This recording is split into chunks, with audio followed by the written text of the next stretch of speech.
Hey guys, welcome back for day 3. Let's make a door round. Okay, so I'm starting with a 24-inch wood door round from Home Depot. You can find them at Lowe's, or if you're super crafty, you can just cut them yourself. I am not. So I just took a soft bristle brush and I just covered. That's what I was going for here, just maximum coverage. I realize that part of this is out of the frame, and again, I do apologize. Don't come for me. I am still learning. I just got the best coverage I could. I went in with Waverley white chalk paint. Here, I'm just measuring to see how far down I want my lines, and I'm using some painter's tape. I really just eyeballed that first line there. Smooth that down just so we didn't have any bleeding go underneath. And then I'm going to tear off another small piece to use as my spacer. That's just going to help me kind of keep my lines in order, keep them straight so that they are not crooked. I cannot make a straight line to save my life, so I need all of the help that I can get. And then I'm going to go ahead and I'm going to make my lines all the way down the board.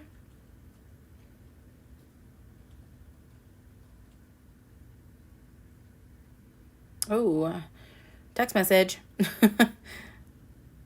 Perfect. It worked out perfectly. And now here I'm trying to figure out what I wanted to do. I originally thought that I wanted black and white, and then I thought, well, maybe candy corn. However, I quickly realized I don't have orange, so I had to make my orange. And here I'm just using some acrylic paints that I picked up at Hobby Lobby. They were like 79 cents. So I go in. I know you can't see that top one, and I apologize for that. And I went in with a dry brush. I didn't go in with a wet brush. And I'm going to apply that to every other line.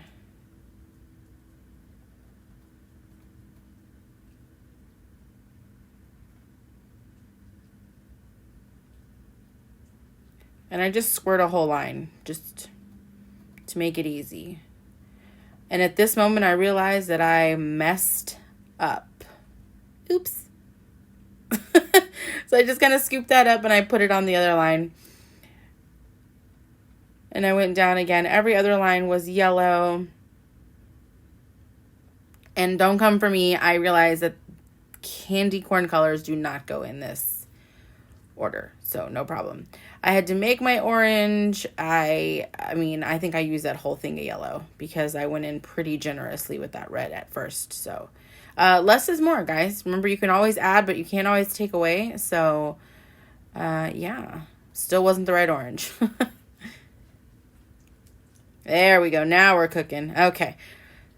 So right at about this point, I'm realizing that this is looking a lot more summer than it is Halloween. And I don't really know what to do at this point. So I thought, let me just add some orange everywhere.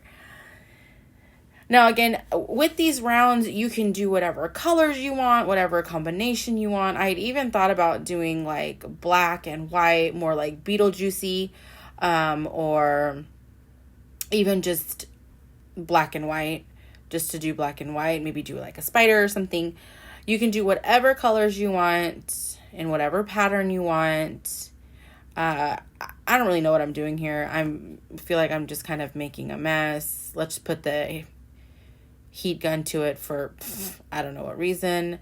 And now I'm going to go ahead and I'm going to pull the tape up while that paint is still a little wet. It's not completely dry yet. So I went ahead and I pulled that. I just didn't want to risk pulling up any paint after it was already dry.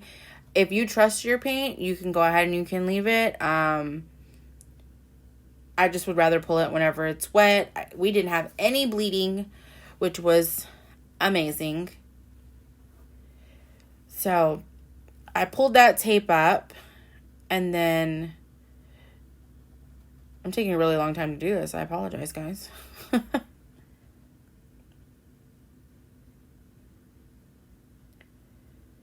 There we go. Get all of that tape up. And then for some reason I grab a paper towel and I just start wiping all over the place and making a huge mess. And I'm thinking, okay, well now I really messed it up. It's really just blah. And I'm not at all impressed with it at this point. This is kind of a trust the process type thing here. So bear with me. It'll get better in just a minute. Or it might get worse before it gets better. You decide. Let me know what you think. I'm looking at it. I look at it. I just kind of stare at it for a minute. I even sent a picture to my best friend and was like, I think I messed up. I'm really thinking at this point it looks more summer than it does Halloween. So, I don't know what I did here. But I go ahead and I brush on some black paint just on the edges to kind of distress it a little bit. I don't really know what I was going for here. I was trying to fix what I messed up. I don't really know, to be honest with you. I was just kind of hoping for the best. And I think it turned out really cute in the end. I think it was all worth it. All of the like, oh no's and oh, what did I do? Sometimes it all works out in the end. You just have to trust the process. So I was really trusting the process here with not a whole lot of faith at this point. All right, so then I went into Design Space, Cricut Design Space, and I just typed in trick or treat in the images, and this is what I found. So here I am, I'm just placing it on there where I want it.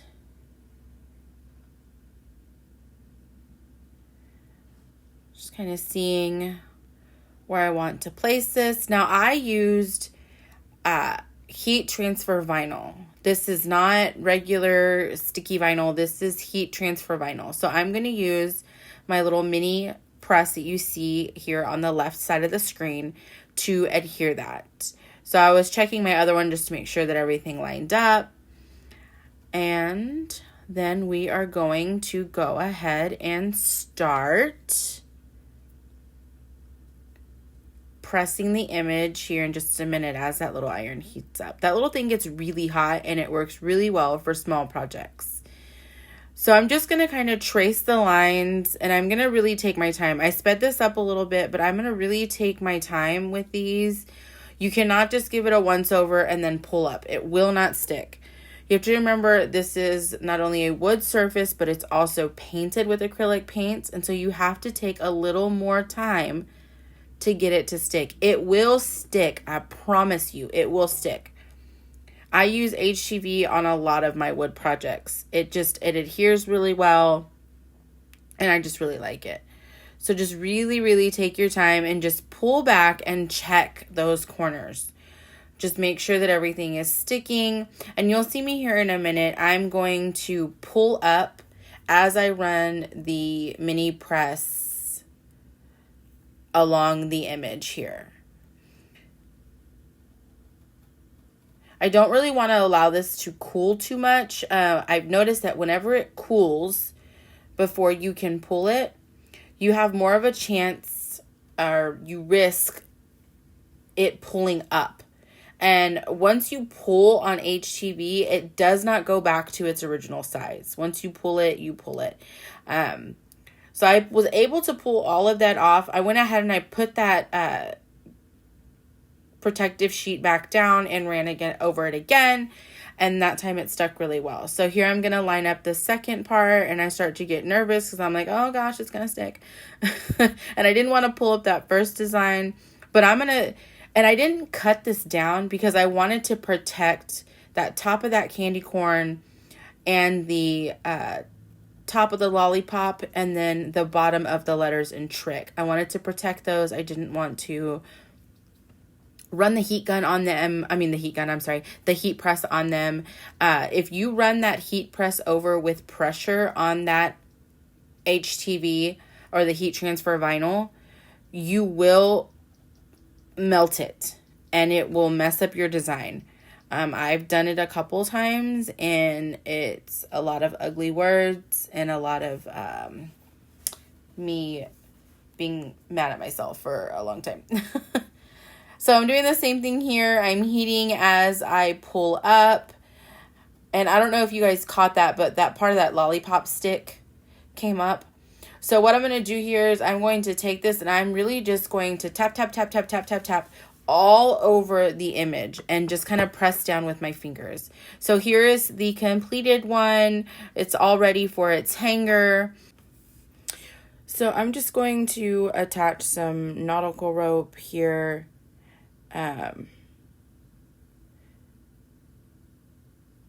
What I did is I made 2 knots in the nautical rope.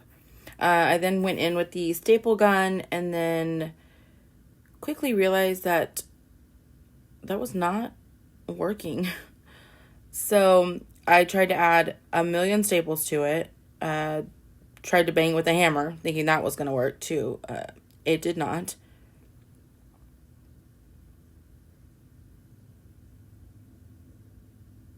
It felt okay, but then at this point I was like, no. So I grabbed some ribbon. I just cut a small piece of ribbon and I went ahead and attached that right above the knot and I stapled it in on either side.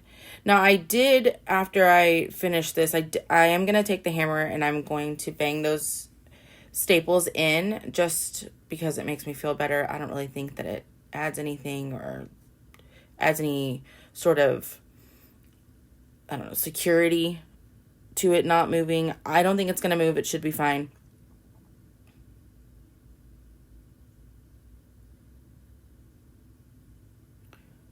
Staple again. What is that face that I am making? Sorry.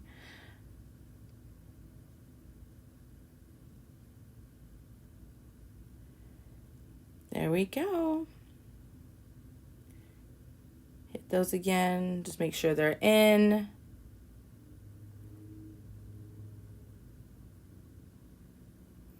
Double checking it. Move all my junk out of the way. I attempted to make a bow. However, it didn't work. I can't make a bow to save my life, which is why you see the burlap ribbon back there. I really did try. It just did not work. And it is ready. Let's get some close-up shots here and zoom out for the big reveal on the door. How cute is that? How cute is this? Really had to trust the process with it, guys. I hope you guys enjoyed this tutorial and I hope that you guys will take this and go make one of your own. It really is easy. All you needed was a door round, some paints, a tiny bit of patience, a staple gun, and some nautical rope. And it worked. So thank you guys so much for watching this tutorial for day 3 and happy Halloween. Stay tuned for tomorrow, where we're going to get a little witchy. Y'all have a great Tuesday.